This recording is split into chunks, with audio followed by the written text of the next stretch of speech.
नमस्कार प्रिय विद्यार्थी मित्र आणि मैत्रिणींनो, स्पर्धा परीक्षा यशोमार्ग या आपल्या आवडत्या यूट्यूब चॅनलवर तुमचं परत मनापासून स्वागत करतो. मित्रांनो, सध्याच्या घडीला अभियोग्यताधारकामध्ये फक्त 2च प्रश्न जे आहेत मनामध्ये, जे सध्या गोंधळ घालून आहेत. आणि आता असं झालेलं आहे की म्हणजे अभियोग्यताधारक जेवढे कोणी आहेत, ज्यांचं 1 मार्काने किंवा 2 मार्काने जे कट ऑफच्या आसपास आहेत, त्यांचं म्हणजे सध्या सर्वात जास्त जर म्हटलं तर तेच टेन्शनमध्ये आहेत की विथ इंटरव्ह्यू लिस्ट कधी येणार, विथ इंटरव्ह्यू लिस्ट कधी येणार. त्यांच्या मनामध्ये 24 तास एकच प्रश्न घुमत आहे की लिस्ट कधी येणार आहे, लिस्ट कधी येणार आहे, लिस्ट कधी येणार आहे. त्याच्यानंतर उर्दू माध्यमाचे जे कोणी अभियोग्यताधारक आहेत, त्यांच्यामध्ये हाच प्रश्न आहे की जो कन्व्हर्जन राऊंड आहे तो कधी लागणार आहे. आणि त्याच्यानंतरचा तो सर्वात मोठा प्रश्न आहे, कारण की ह्या मला वाटतं की विथ इंटरव्ह्यूसाठी जेवढे लोक आतुरतेने वाट बघत आहे, त्याच्या दुप्पटपटीने वाट हे 10% जे आहेत मित्रांनो वॅकन्सी, की ज्या खाली ठेवलेल्या आहेत. कशासाठी? अपात्र, गैरहजर, महानगरपालिका, नगरपालिकेच्या ज्या काही 10% जागा खाली ठेवण्यात आलेल्या आहेत, तर त्या जागेचं काय होणार आहे, त्या जागा कधी भरल्या जाणार आहे, हा पण खूप मोठा प्रश्न आहे. कारण की 10% जागा म्हणजे कमी नसतात मित्रांनो. 10% जागा म्हणजे कमी नाही आहेत. आणि त्या जागा जर आता भरल्या नाही तर जे कट ऑफच्या बाउंड्रीवर आहेत त्यांचं काय होणार आहे, हा पण खूप मोठा प्रश्न आहे. तर त्या दृष्टिकोनातून आपण या व्हिडिओमध्ये बघणार आहे मित्रांनो. तुम्हाला विनंती आहे की व्हिडिओ शेवटपर्यंत बघा, स्किप करू नका. आणि जर व्हिडिओ आवडला तर नक्की लाईक करा, आवडला नसेल तर डिसलाईकसुद्धा करू शकता आणि तुमच्या कमेंटसुद्धा टाकू शकता मित्रांनो. तर आपण बघूया या व्हिडिओमध्ये सविस्तर माहिती. तर हे बघा, हे सध्या जे आहे मित्रांनो पवित्र पोर्टल, पवित्र टीचर रिक्रुटमेंट 2022. सध्याच्या कंडिशनला सर्वात जास्त गुगल केलेलं जाणारं, यूट्यूब केलं जाणारं, यूट्यूबवर सर्च केलं जाणारं सर्वात महत्त्वाची वेबसाईट पवित्र पोर्टल. आणि त्यामध्ये आपण बघणार आहे की जो विथ इंटरव्ह्यू राऊंड आहे तो कधी येणार आहे, कधीपर्यंत येणार आहे आणि काय प्रॉब्लेम सुरू आहेत. तर आता कधी येणार आहे, तर शक्यता आहे. फिक्स डेट कोणालाच माहीत नाही मित्रांनो. सर्वजण शक्यता वर्तवत आहे, मी पण शक्यताच वर्तवत आहे, बाकी यूट्यूबवालेसुद्धा शक्यताच वर्तवत आहे. त्याच्यानंतर जे अधिकारी लोक आहेत ते सांगत आहेत की ह्या दिवसापर्यंत.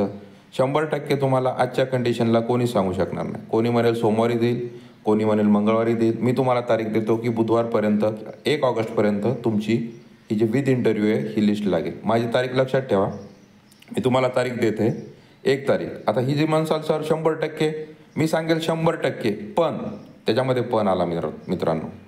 तुम्हाला कोणीही तारीख देईल, पण त्याच्यामध्ये पण, किंतु, परंतु ह्या गोष्टी, बट ह्या गोष्टी त्या टाकूनच देईल की आज तर रविवार आहे, आज नाही येऊ शकणार बाबा, सोमवारी नक्की येईल. सर नक्की येईल का?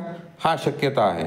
मंगळवारी सर शक्यता आहे, असं तुम्हाला सांगेल. मी पण सांगतो तुम्हाला 1 तारखेपर्यंत, 1 तारखेच्या संध्याकाळी 6 वाजेपर्यंत जी विथ इंटरव्ह्यू लिस्ट आहे मित्रांनो ही 100% येणार. पण तांत्रिक अडचणी जर काही आल्या तर पण 100% येणार मित्रांनो. 1 तारीख लक्षात ठेवा.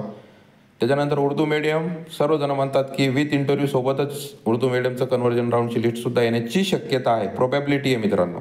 तिथं पण कोणी फिक्स म्हणत नाही.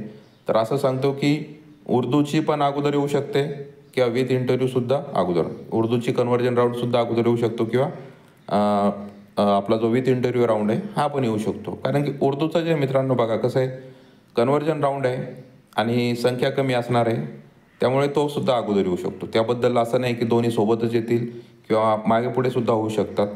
आता तांत्रिक अडचण काय मित्रांनो, तांत्रिक अडचणीचं कारण दिलं जातं की आता सध्या काय फक्त पावसाळा सुरू आहे, पावसाळा सुरू आहे आणि तांत्रिक अडचण अशी देण्यात येते की इंटरनेटचा प्रॉब्लेम आहे, असा प्रॉब्लेम आहे, तसा प्रॉब्लेम आहे. असा काही प्रॉब्लेम नाही मित्रांनो. कारण कसं आहे, आता जे सर्व्हर वगैरे जे जॉईंट असतात मित्रांनो, हे डायरेक्ट जे असतात मित्रांनो हे सर्व्हरला जॉईंट असतात किंवा ते काय असं नाही की मोबाईलच्या वायफायला कनेक्ट केलेलं असतं म्हणून, असं काहीच नसतं मित्रांनो. जे कोणतंही आता समजा एखादं ऑफिस आहे तर ते ऑफिस मॉडेमनं वगैरे जॉईन केलेले असतात मित्रांनो. आणि त्यांचा नेटवर्कचा मला नाही वाटत की पावसाळ्यामुळं काही प्रॉब्लेम होईल म्हणून. कारण की एवढी मुंबई चालू राहिली एवढ्या पावसाळ्यामध्ये, एवढा मोठा प्रॉब्लेम. फक्त माझा तो विंडोजचा प्रॉब्लेम झाला होता मायक्रोसॉफ्टचा, फक्त त्या दिवशी व्यवहार ठप्प झाले मित्रांनो. बाकी जे इंटरनेटचं तुम्ही म्हणसाल, एवढा पावसाळा झाला, तुम्हाला काही खेड्यापाड्यामध्ये प्रॉब्लेम येऊ शकतो, लाईट नाही आहे का, टॉवर बंद आहे म्हणून. पण शहरामध्ये आणि मोस्ट ऑफ हे जे असतात मित्रांनो हे तांत्रिक कारण, मला नाही वाटत पावसाळा हे अडचण आहे म्हणून काही. पावसाळ्यामध्ये काहीतरी अडचण आहे म्हणून तुम्ही म्हणसाल सर पुण्यामध्ये एवढा पाणी झाला आणि घरात पाणी गेलं होतं आणि मग असं झालं आणि तसं. नाही मित्रांनो, हे सर्व्हर असतात, सर्व्हरला मला नाही वाटत काही प्रॉब्लेम येतो. ऑप्टिकल फायबर टाकून कनेक्ट केलेले असतात हे मोठे आपले जे ऑफिस वगैरे असतात मित्रांनो. असं नाही की राज्य पुणे परिषदचं किंवा पवित्र पोर्टलचं काम फक्त एका कम्प्युटरवर चालतं किंवा काय. तर ही तांत्रिक अडचण असू शकत नाही. तांत्रिक अडचण अशी येते मित्रांनो, एक अंदाज आपण इथेही लावू शकतो की काय झालेलं आहे. ऑप्टिंग आउटचा भरपूर पर्याय विद्यार्थ्यांनी ऑप्टिंग आउट जे केलेलं आहे मित्रांनो, तर त्यामध्ये भरपूर पर्याय मित्रांनी जे ऑप्टिंग आउट केलेले आहेत त्याच्यामुळं काय झालेलं आहे की ऑप्टिंग आउटचे जेवढे विद्यार्थी सॉर्ट आउट करताना त्याच्यानंतर त्यांचे मार्क्स किती होते, किती मार्क्सवाला होता, त्याच्यानंतर मग विथ इंटरव्ह्यूमध्ये तो जाणार आहे का, किंवा 6 ते 8साठी वेगळे विद्यार्थी ज्यांची टेट समजा नाही आहे, त्याच्यानंतर 5 ते 6पर्यंत जे विद्यार्थी, त्याच्यानंतर 9-10चे विद्यार्थी अलग, 11-12चे विद्यार्थी अलग. जो ऑप्टिंग आउट आहे ना मित्रांनो, त्या ऑप्टिंग आउटमुळं काय आहे की सॉर्ट आउट करण्यासाठी याच्यासाठी हा प्रॉब्लेम येते. आता त्याच्यानंतर काय झालेलं आहे मित्रांनो की बघा की सर्वात मोठा जे तुम्हाला माहीत आहे की कोर्टामध्ये याचिका पण बिंदू नामावलीमध्ये जो घोळ आहे मित्रांनो, याच्यामुळे पण खूप मोठा प्रॉब्लेम आहे की कारण की बहुतेक झेडपीमध्ये याच्यामध्ये तुम्ही बघू शकता की बिंदू नामावलीमध्ये खूप मोठा घोळ आहे आणि असे अभ्योगत्याधारकाने भरपूर ठिकाणी कंप्लेंट दिलेले आहे. तर ती पडताळणीसुद्धा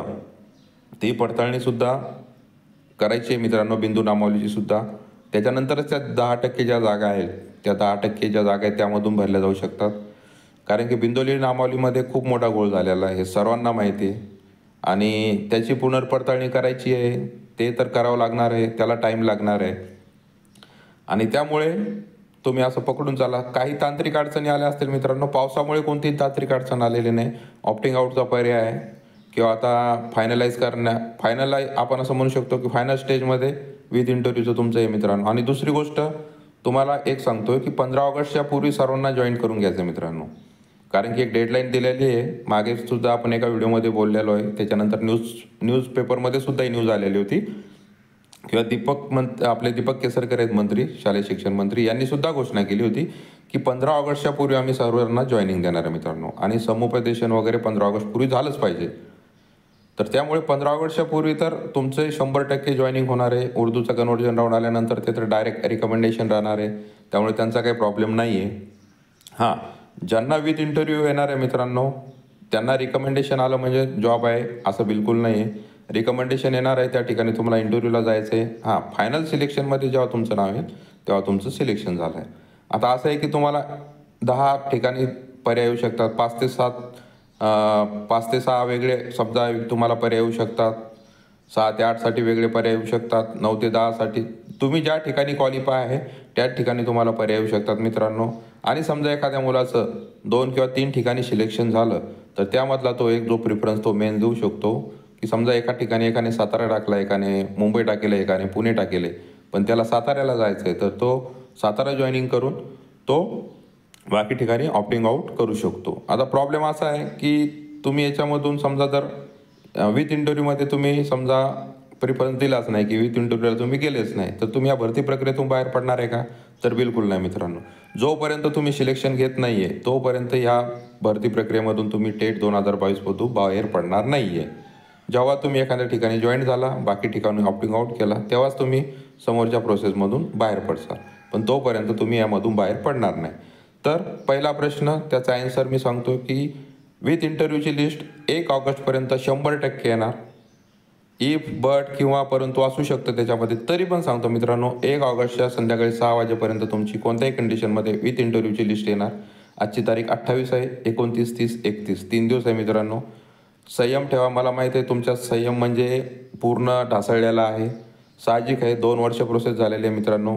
माझी पण जॉईनिंगला असेच 2.5 वर्ष गेलेले आहे. त्यामुळे माणसाची काय मेंटॅलिटी होती, 2018चा पेपर आणि 20मध्ये जॉईनिंग, 2-2.5 वर्ष असेच गेलेले मित्रांनो माझेसुद्धा. त्यामुळे मला माहिती आहे की माणूस कोणत्या कंडिशनमध्ये आणि किती म्हणजे विचार करतो आणि त्याच गोष्टीमध्ये असतो. कारण की भरपूर गोष्टी थांबेल असतात. खूप गोष्टी माणसाचे स्वप्न असतात, त्या गोष्टी थांबलेल्या असतात मित्रांनो. कोणाचं त्यासाठी लग्न थांबलेलं असतं, कोणाचा काही व्यवहार थांबलेला असतो. भरपूर साऱ्या गोष्टी त्या एक गोष्टीवर आपल्या आयुष्याचे खूप मोठे निर्णय थांबलेले असतात मित्रांनो. त्यामुळे तुम्ही किती वाट बघत आहात ते मला माहीत आहे मित्रांनो. आणि दुसरी गोष्ट म्हणजे जे न्यूज बुलेटिन आहे, ते न्यूज बुलेटिन मला तरी वाटतं तुम्ही दिवसातून 50 वेळ ओपन करत असाल. पण संयम ठेवा मित्रांनो, खूप संयम ठेवला. 2 वर्ष झाले संयम ठेवला, अजून 2-3 दिवस संयम ठेवा. 100% तुमची विथ इंटरव्ह्यूची लिस्ट लागणार आहे. उर्दू माध्यमाच्या माझ्या भावा बहिणीची सुद्धा लवकरात लवकर कन्व्हर्जन राऊंड येणार आहे. तर हा झाला पहिला प्रश्न मित्रांनो. दुसरा प्रश्न 10% जागा. आता हा पण खूप मोठा प्रश्न आहे मित्रांनो, की सर्व मित्र विचारत आहे की 10%चं काय होणार आहे सर? जे अपात्र आहे, गैरहजर आहे, नगरपालिका, महानगरपालिकेच्या 10% व्हॅकन्सीज काही खाली ठेवलेल्या आहेत. तर त्या 10%चं काय होणार आहे? तर त्या 10%चं आपण असं म्हणू शकतो मित्रांनो 50-50. 50-50 असं म्हणणार आहे, की बघा आता तुम्हाला माहिती आहे एक किंवा 2 महिन्यामध्ये, 1-1.5 महिन्यामध्ये आपल्या महाराष्ट्र शासनाची जी आहे मित्रांनो, जी विधानसभा आहे मित्रांनो महाराष्ट्र राज्याची. तर विधानसभाचं जर समजा शेड्यूल पडला की इलेक्शनचा, तर तुम्हाला माहिती आहे आचारसंहिता लागणार आहे. आणि आचारसंहितेमध्ये जो हा फेज 2 आहे मित्रांनो, याला फेज 2 म्हणू शकतो आपण. 10% जी व्हॅकन्सी आहे मित्रांनो. जर एक विधानसभेच्या अगोदर तर त्यांची तयारी असं म्हणतात की विधानसभेच्या अगोदर हे 10% ज्या जागा आहेत तर त्या भरण्याचा प्रयत्न आम्ही करणार आहे. ओके. पण दुसरी शक्यता आहे मित्रांनो, जर फेज 2 न होता जर टेट झाली फेज 2च्या अगोदर, समजा टेट जी 3 आहे मित्रांनो आपली, समजा आता जे येणार आहे ऑक्टोबर, नोव्हेंबर, डिसेंबरमध्ये जेव्हा टेट होईल त्याच्या अगोदर जर फेज 2 झाला नाही कंप्लीट, बघा मी खूप महत्त्वाची माहिती देत आहे. काहींना ही गोष्ट बिलकुल आवडणारी नाही आहे किंवा पटणार नाही आहे, की असहमत असतील या गोष्टीशी. पण ही गोष्ट तुम्ही लक्षात ठेवा मित्रांनो, जर फेज 2 टेटच्या अगोदर झाला तर 100% हा 10% जागा ह्या स्टेटमधून भरल्या जाणार. पण खूप मोठा पण आहे मित्रांनो, जर टेटच्या अगोदर हा फेज 2 कंप्लीट झाला नाही 10% जागेचा, तर येणारी जी भरती ह्या ज्या 10% जागा आहेत ह्या टेट 3मधूनच भरल्या जाणार. ही गोष्ट तुम्ही लक्षात ठेवा मित्रांनो. आणि ही खूप मोठी गोष्ट आहे. ज्यांचं 1 किंवा 2 मार्काने सिलेक्शन राहिलेले जे आशा बाळगून आहेत त्यांना अजूनही सांगतो, फेज 2 तर येणारच आहे. पण तुम्ही टेट 3ची पण तयारी सुरू ठेवा, अभ्यास सुरू ठेवा. कारण जर यदा कदाचित फेज 2 टेटच्या अगोदर झाला नाही मित्रांनो, तर नियमानुसार 10% जागा ह्या फेज 3मधून भरल्या जातील, सॉरी टेट 3मधून भरल्या जातील. तर ही खूप महत्त्वाची अपडेट आहे. तर तुम्ही अभ्यासाकडे बिलकुल दुर्लक्ष करू नका. तुम्ही वाट बघत आहे बघा, लिस्ट तर येणार आहे, ती कुठेच जाणार नाही. लिस्ट तर शासनाला टाकावीच लागणार आहे. त्याबद्दल काहीही कुठेही ते काहीही करू शकत नाही. ती लिस्ट येणारच आहे विथ इंटरव्ह्यूची. ते भलेही तिकडं मग संस्थेवर काय होणार काय नाही ती वेगळी गोष्ट आहे, पण तुम्हाला चान्स मिळणार आहे. पण जे फेज 2ची वाट बघत आहेत त्यांनी अभ्यासाकडे दुर्लक्ष करायचं नाही. ते म्हणतील नाही ना 1-1, 2-2 मार्कांनी माझं सिलेक्शन राहिले, मी 100% शिक्षक होणार आहे. मी आशा करतो की ह्याच फेजमधून त्या आणि ह्या स्टेटमधून ते भरल्या जावा मित्रांनो. पण जर भरल्या गेले नाही तर 100% टेटच्या अगोदर जर भरली नाही तर टेट जर झाली थर्ड तर त्या वॅकन्सी त्यामधूनच भरल्या जातील. तर हे 2 प्रश्न होते मित्रांनो. पहिली लिस्ट कधी येणार? 100% 1 ऑगस्टच्या 6 वाजेपर्यंत तुमची लिस्ट येणार म्हणजे येणार. आणि दुसरी गोष्ट ती म्हणजे उर्दूची पण कन्व्हर्जन राऊंडची पण लिस्ट येणार. आणि सर्वात मोठा प्रश्न की 10% जागेचं का होणार? तर 10% जागेचं सोपं आहे मित्रांनो. टेटच्या अगोदर जर फेज 2 कंप्लीट झाला तर 10% जागा ह्या फेज 2मधून ह्या स्टेटमधून भरल्या जाणार. आणि जर नाही झाला तर ह्या 10% जागा येणाऱ्या टेटमधूनच भरल्या जाणार. तर असं हे तुमच्या 2 प्रश्नाचे उत्तर माझ्या परीने मी देण्याचा प्रयत्न केलेला आहे मित्रांनो. भरपूर जण तुम्ही सहमत असाल, कोणी नसेल सुद्धा. जे कोणी सहमत नसेल त्यांनी कमेंटमध्ये सांगा की तुमची काय शक्यता, तुम्हाला असं वाटतं की काय होईल म्हणून. कारण की सर्वांना अभिव्यक्ती स्वातंत्र्य, सर्व बोलू शकता मित्रांनो. मी कमेंट बॉक्स ऑफ केलेला नाही, मी डिसलाईक ऑफ केलेलं नाही आहे. कारण की मला तुमच्यासोबत इंटरॅक्ट व्हायचं आहे की तुमच्या काय समस्या आणि तुम्ही काय करू शकता मित्रांनो. परत एकदा सर्वांना विनंती आहे, व्हिडिओ जर आवडला असेल तर आपल्या व्हिडिओला नक्की लाईक करा, चॅनलला सबस्क्राईब करायला विसरू नका मित्रांनो. आणि बेल आयकॉनसुद्धा दाबा, कारण की जर मी व्हिडिओ नवीन बनवला तर त्यांचं नोटिफिकेशन सर्वात पहिले तुमच्यापर्यंत पोहोचेल. तर असा हा व्हिडिओ होता मित्रांनो. आशा करतो व्हिडिओ आवडला असेल. भेटूया नेक्स्ट व्हिडिओमध्ये. तोपर्यंत संयम ठेवा. परत एकदा म्हणणं येईल तुम्हाला की पावसाळा पण आहे, काळजी घ्या, संयम ठेवा. आपले डॉक्युमेंट सगळ्या गोष्टी तयार ठेवा. इंटरव्ह्यूची सुद्धा तयारी सुरू ठेवा. धन्यवाद मित्रांनो. जय हिंद, जय महाराष्ट्र.